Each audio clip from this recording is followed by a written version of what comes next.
Hello students, welcome to accountancy form A. आज हम class 12th business studies chapter 9 में financial planning और dividend decision के important topics पढ़ेंगे। इस लेक्चर में मीनिंग, ऑब्जेक्टिव्स, इम्पोर्टेंस और फैक्टर अफेक्टिंग डिविडेंड डिसीजन को सिंपल लैंग्वेज में समझेंगे। कंप्लीट पीडीएफ नोट्स डिस्क्रिप्शन और पिन कमेंट में अवेलेबल है। वीडियो पसंद आए तो लाइक, शेयर और सब्सक्राइब जरूर करें। फैक्टर्स अफेक्टिंग डिविडेंड डिसीजन मतलब वो कौन कौन से फैक्टर हैं जो डिविडेंड डिसीजन को अफेक्ट करते हैं। फर्स्ट देखिए, earnings. Dividends are paid from earnings, therefore companies earnings are an important factor. देखिए, कंपनी की जो अर्निंग होती है वो बहुत ही इम्पोर्टेंट फैक्टर होती है। अर्निंग अगर हाई है तो डिविडेंड भी हाई होगा, अनाउंसमेंट हो जाएगा। बट अगर अर्निंग ही स्लो मोशन में चल रही है तो फिर डिविडेंड कैसे हाई हो सकता है। तो ये चीज डिपेंड करती है। Stability of earnings, an organisation of regular profit is in stronger position to issue greater dividend. Earnings एक स्टेबल है, मतलब अच्छी अर्निंग हर टाइम हो रही है, तो ये कहा जा सकता है कि मिलने वाला एम्प्लॉयज को या फिर कह लो शेयर होल्डर्स को मिलने वाला जो डिविडेंड है वो भी अच्छा होगा, मींस हाई होगा। Third, cash flow position, the payment of dividend involve outflow of cash. मतलब यहाँ पे ये देखना है कि फर्म का कैश फ्लो कैसा है, मतलब पैसा आ रहा है जा रहा है, आ रहा है जा रहा है, मींस बढ़िया है। समझ में आ रही है ना बात। A company may be earning profit but may short on cash. The availability of enough cash in the company is necessary for the declaration of dividend. तो इस बिहाफ पर भी आप डिविडेंड डिक्लेयर कर सकते हैं कि अगर कैश फ्लो अच्छा है कंपनी का। ग्रोथ अपॉर्चुनिटीज, अगर आपको ये है कि आपको अपने बिजनेस को और ज्यादा ग्रो करना है तो बिजनेस को ग्रो करने के लिए एक ब्रांड्स को दूसरे ब्रांड में कन्वर्ट करने के लिए पैसा चाहिए होता है। तो उसके लिए क्या करना पड़ेगा, रिजर्व आपको कम रखना, सॉरी रिजर्व आपको ज्यादा रखना पड़ेगा और डिविडेंड कम देना पड़ेगा। बात समझ में आ रही है कि नहीं।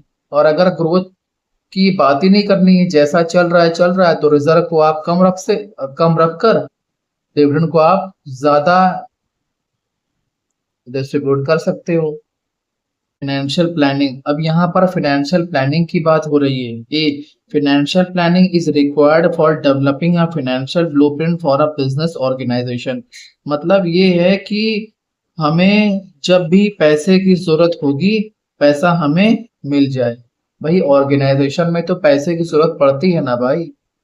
प्लानिंग करना है कि हमें बिजनेस स्टार्ट करना है तो उसके लिए रिक्वायरमेंट होती है ना फाइनेंस की। B.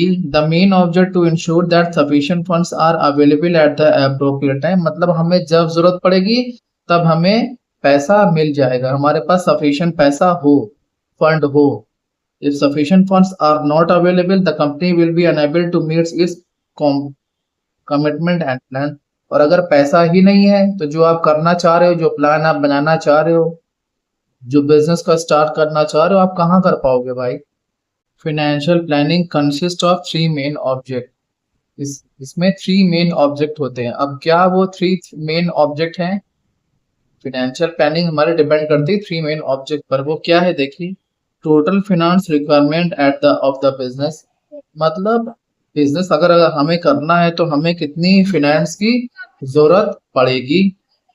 Determine the pattern of finance, अब वो फाइनेंस की जरूरत पड़ेगी तो फाइनेंस वो आएगा कहाँ, पैसा हमें अवेलेबल कहाँ से होगा। Financial utilisation is achieve through the establishment of policy and procedure.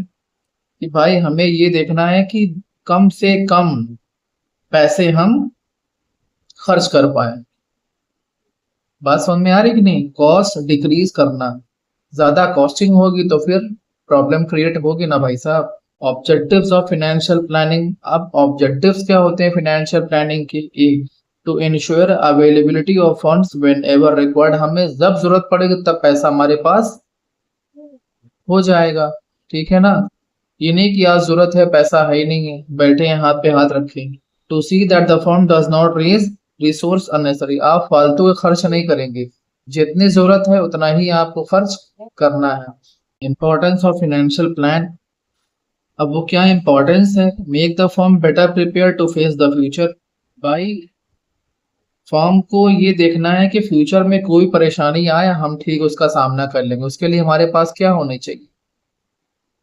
अच्छा खासा बजट होना चाहिए ना साइड में, रिजर्व अच्छा होना चाहिए। कह सकते हैं helps in avoiding business shock.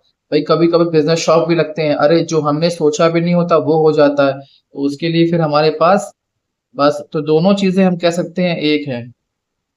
Coordinate various function, भाई बहुत सारे फंक्शन होते हैं जहां पर हमें देखना पड़ता है कहाँ पे कितना क्या एक्सपेंस हो रहा है। प्रॉपर यूटिलाइजेशन ऑफ फिनांस, जो भी फिनांस है उसका हम प्रॉपर यूटिलाइजेशन कर पाए, ज्यादा उस पर एक्सपेंस भी ना हो पाए।